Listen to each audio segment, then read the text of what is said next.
Hello, hello. Welcome back to another episode of Not Learn. It's your boy, Ronald.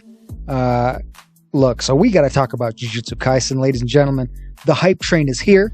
It is real, and it has left the station, right? So it seems like in the world of shonen anime, we have a new, almost Bleach-esque rising star in the form of Jujutsu Kaisen. So this is the first in a string of videos I'm going to put together on my favorite characters in the series before going into detail on the plot of Jujutsu Kaisen.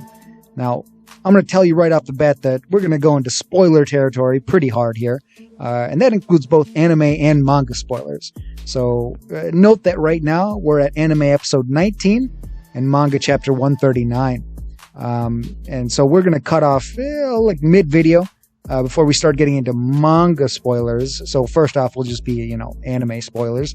And, the first video is obviously going to be Gojo Satoru, or Satoru Gojo, my favorite character. And then, after that, I think we'll do Sukuna and Itadori. And then maybe go to like Nanami or something like that after that. And there's some awesome characters. And then we'll go into the story. But without further ado, let's get to talking about the strongest Jujutsu sorcerer, Satoru Gojo. So, who is Satoru Gojo? So, he's a Jujutsu sorcerer from the noble Gojo clan, right? There's the main clans. There's Gojo, there's Kamo, and there's the Zenin clan. And the Zenin is the one that they talk about the most, presumably because they're the largest. But then Kamo, we've seen a couple of people from that clan.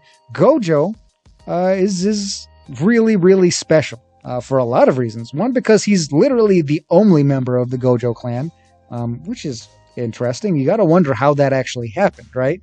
Because presumably, it seems like there are flashbacks where, there were others that we don't know about.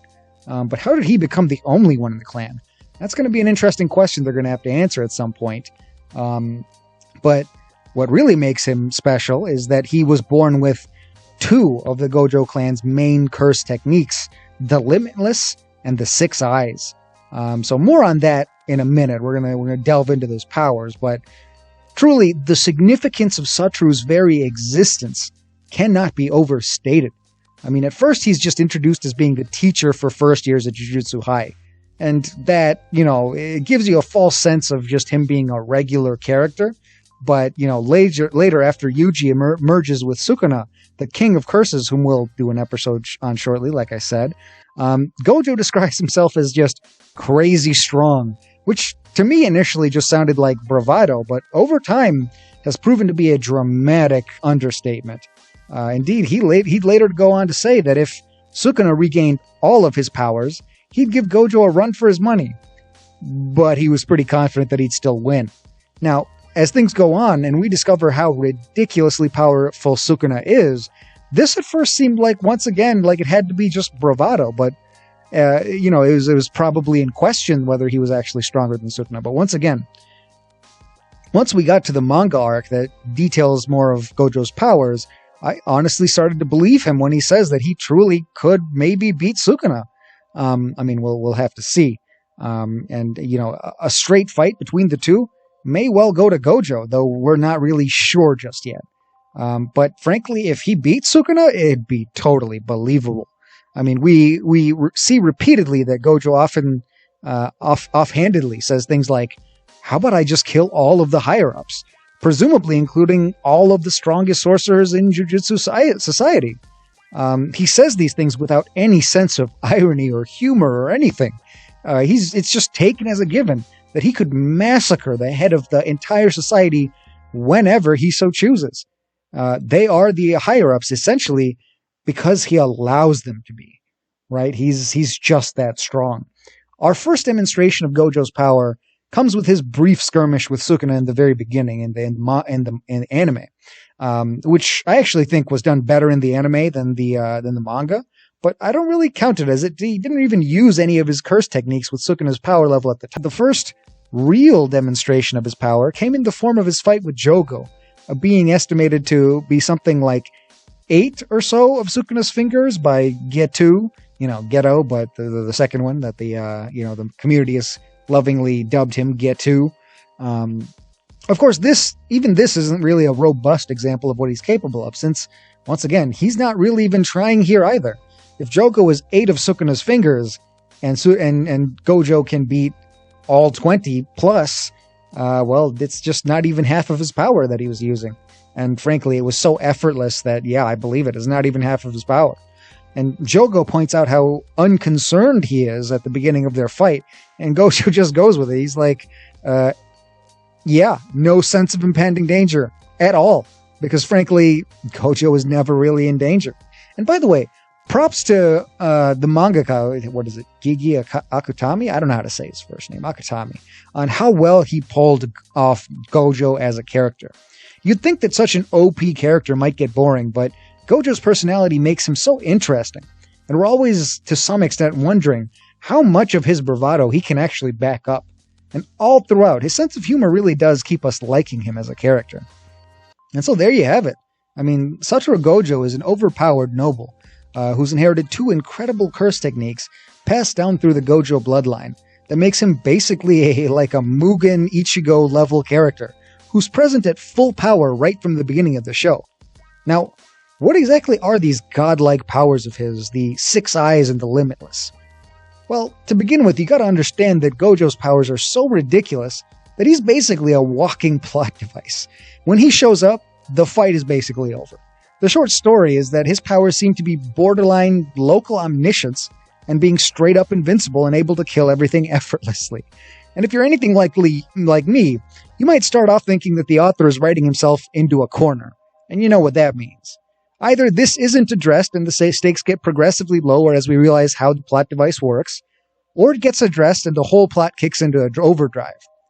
Now, here comes the spoiler warning, as from here we'll be prepping in things from the manga to flesh out what our boy can do. We are now entering the manga spoiler zone. You have been warned.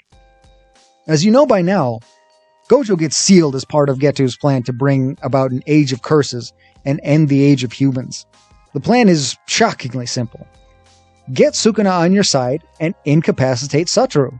Once again, note that the plan is only to incapacitate or seal Gojo.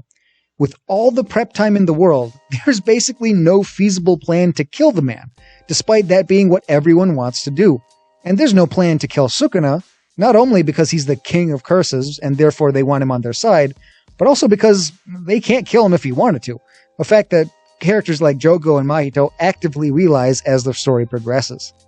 So, as far as powers, let's start with the 6 eyes.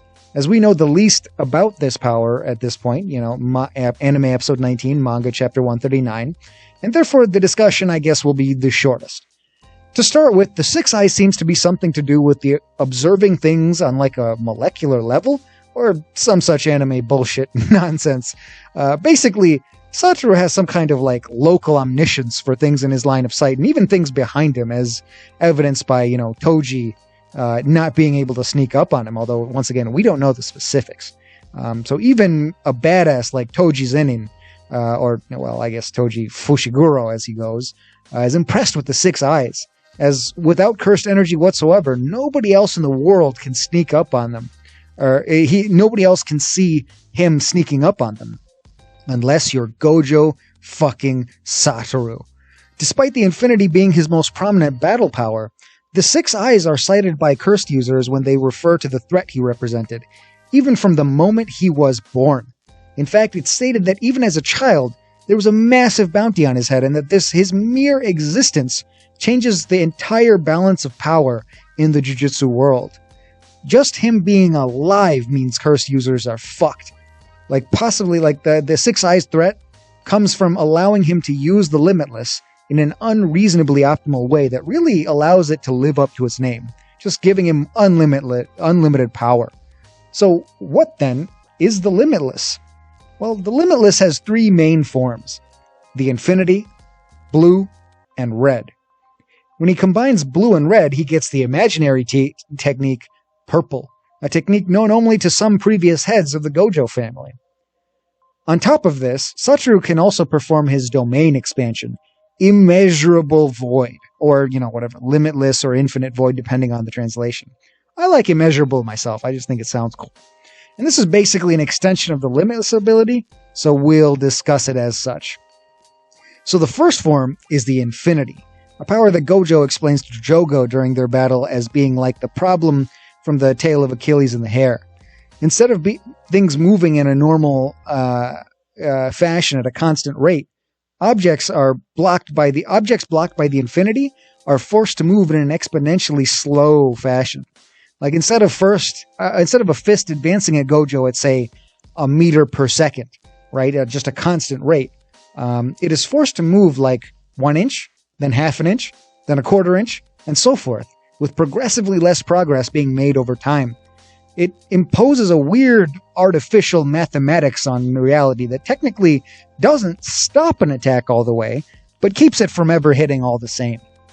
The drawback here is that with overuse, any of these powers of the Limitless overuse, it kind of fries his brain.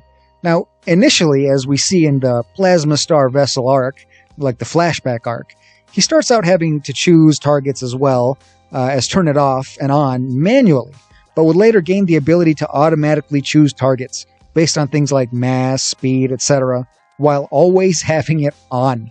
And in that case, he just starts to, he avoids frying his brain by keeping it at a low level and constantly using a reverse curse technique to heal away the negative effects.